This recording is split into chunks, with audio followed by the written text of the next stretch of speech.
স্বৈরাচার পতনের ১ মাস পূর্তি উপলক্ষে বৈষম্য বিরোধী ছাত্র আন্দোলনের ঢাকার শহীদ মার্চ কর্মসূচিতে অংশ নিতে জড়ো হচ্ছেন শিক্ষার্থীরা। বৃহস্পতিবার বিকেল ৩টায় কর্মসূচি শুরু হওয়ার কথা থাকলেও দুপুর ২টা থেকেই ঢাকা বিশ্ববিদ্যালয়ের সন্ত্রাস বিরোধী রাজু ভাস্কর্যের পাদদেশে জড়ো হতে থাকেন শিক্ষার্থীরা বিভিন্ন স্কুল, কলেজ ও বিশ্ববিদ্যালয় থেকে রাজু ভাস্কর্যের পাদদেশে জড়ো হয়ে বিভিন্ন স্লোগান দিচ্ছেন। বিকেল ৩টায় রাজু ভাস্কর্য থেকে মার্চ শুরু হয়।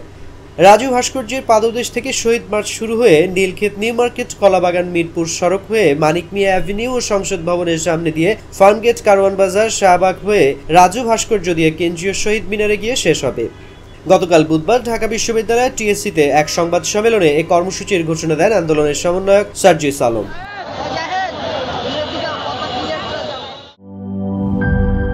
Shea butter ও ভিটামিন ই সমৃদ্ধ lily glam beauty soap. Lily, always beautiful.